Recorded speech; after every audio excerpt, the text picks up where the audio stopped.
You know what's mad? Yeah, I always think to myself, everything we know now, yeah, I wish we knew it like 12 years ago. Yes. No, 13. Yeah, when I'm young. Yeah, When I'm young. yeah. When we was younger, and we was like super flashy. Yeah. Yeah. If we had everything we knew then, and how the man them used to move together, we would have got to where we needed to get a lot quicker. Because the man them would have been more willing to take a risk back then. Okay. But fast forward now, I could come with an idea to certain man. Yeah. And yeah, they're not willing to take the risk. Then you could bring the same idea to certain.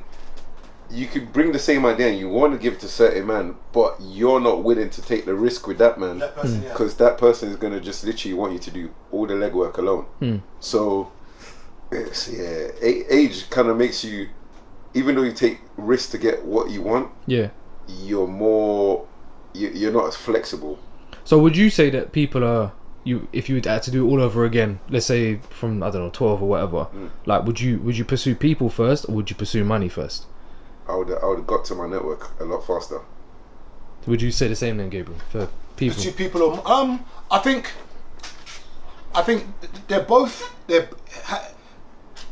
knowing they're both necessary. For instance, if Jay-Z's my boy, what's first? I think if you can build a network, I would say build the network first. Yeah. And then have them and get access to the money. Okay. Because with all that money, if you don't know how to market to people or reach people, you're just going to start a business or start an idea and you can't reach anybody. Yeah. You know, I always say that someone like Drake, Jay-Z, Rihanna, Beyonce, there's nothing they will open that will not succeed. Okay. It's just virtually impossible. If Drake opens a cocktail bar or a shisha lounge now in London, it might only last 2 years or 3 years or 5 years. He'll make his money out of it. Do you get what I'm saying? Because of his network and access. Yeah. And he's got the money. So what type of people would you pursue? Because like, for example, Drake isn't like accessible in terms of like, you can't just ring him up and be like, oh yeah, hello Drake, can I do this with you? For example, I think like a business or whatever. One thing the internet has done is that it's made the world so small that there's so many people around you that can change your life.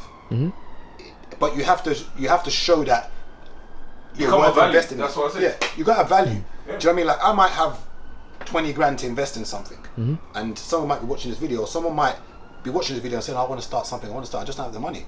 There's people around you who have to go 20 grand to invest. Not at this particular moment in time, no, because money's tied up. But I'm just saying that there are people who have. There's people around you who, like, there's these property guys. I can't remember his name. I think it's Antoine.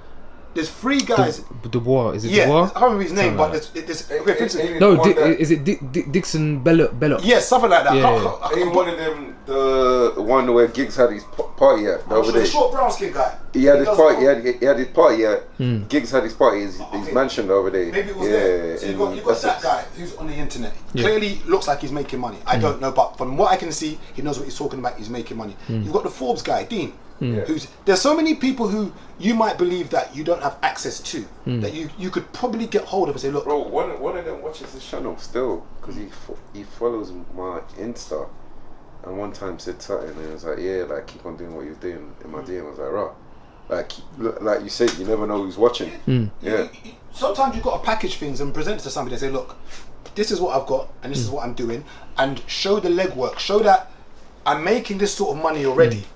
To take it to the next stage, this is how much I need, and then maybe I can now buy 700 instead of 100, which means my price drops, and then I get more money. Or if I can get a building here, like you just got to show them. Sometimes people don't want to put the legwork in first; they just want to come to you and say like, "Oh, can I have some money?" And I'm like, "Okay, what are you doing?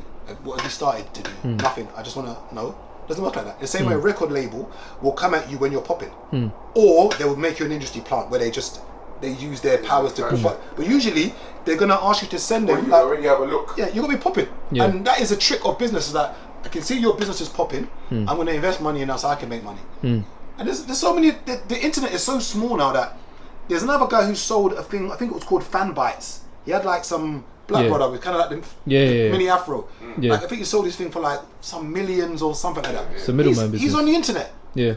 He might not reply to your DM, but like DM him with an idea that you've got. It might not always work, but there's so much access to people. Or create such a network and say, look, I've got 2,000 people, 3,000 people I have access to. Surely if you funnel something to them, they might buy it. Yeah. It's just people like is your money, your network. People like, I'm trying to think of someone who He's got a huge following. Like, okay, look at Hackney's Finest. Yeah. He's got a huge network. I was looking at his engagement the other day. Yeah, it was a madness. It was something like, I think he was reaching something like. When I saw it, I just thought, wow. First of all, his engagement is nuts. And these are people he's got constant access to. Mm. And celebrities that from here to the States, sometimes you don't even know that they're following him until one of the man says, "Rah, so and so follows you," and he's like, "What?" Then he clicks and he's like, "Rah, yeah, his reach is different." Yeah. Like, People is the power. and to think that's his second channel. Remember the first one already was bigger, and they took the channel. Like his first was a lot bigger, so this is his backup channel that's grown up again. So imagine he has access to the first channel on top of this. It'll be a madness. But yeah, everything is network. But what we have to realise though is that the older generation, not that it was their fault, but the way the government and people have done things have ruined it for all of us now. Like everything is tight. What do you mean? As in the luxuries people had back in the day, I think it was the last time I was on the channel, I was mentioning that in the 1980s, the average salary was at 20k a year in England, and then the average profit was at 40k. Okay, times yeah. Now you're on times 8, times 9. Like it's not easy, and I think people need to understand that it's not easy. But could it be easy, or could it be easier if everyone, like what Shizza was saying, worked together? Because for example, if you're looking at like an 8 times multiplier for like a property or something, I think you can have up to 4 people on a mortgage or something like that. Okay. So it could be easier, especially if everyone chips in with a deposit and stuff. It could be easier, but I think the issue now is that when you bring 4 or 5 people into bed, you've got to be able to trust them. Yeah.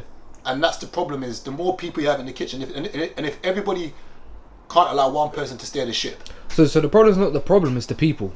Yeah, because I think like I can go into business with certain people and certain people I can't. Yeah. Because I know that we'll clash. But they're both your friends. Yeah. Yeah. Okay. And if I know I'm better at something and you think you're better than me in it, and it's clear that I'm better than you in it, but you want to do it, we're gonna have problems. Like I know what I'm good at, and I know what I'm bad at, and I think when it comes to business, there's so much ego, and I've dropped my ego now. I know the things that I'm not good at. Before I wanted to do everything. So what is the type of person that you think? I still think Gabriel's got to want to do everything properly though. Yeah, like, and I think he's still suffering from that. Sometimes you got to let go and just let the business do what it's doing. Yeah. In general, but you asked a question. I was gonna say, so what is the type of person that will compliment you? Like what business wise? Business wise. It's someone that like if I'm going to business with somebody, it has to be something that I don't have. So I'm not going to go into business with somebody if we're both the same, because I don't benefit from it. Yeah. So for instance, a lot of the businesses I've got, I partner with someone who does food. I don't know the food side of things. I know the cocktail side of things. So if you're a foodie and you do food, I do the drinks. We can come together. We can do business. Temperament. Someone that knows how to deal with conflict. Because we're gonna argue about something business wise, but you need to know it's business. So when tomorrow comes, we're fine. Some people don't know how to let things go. You can't go into business with them. Yeah. Because they don't know how to deal with conflict. You be walking down the road, they'll drive you over, man. Group. You know, and that's the thing, is that life isn't meant to be easy. Yeah. And it's not easy. Like this idea that you're just meant to be happy. You're not. Quick question. I'm looking at you, you're not. Quick question.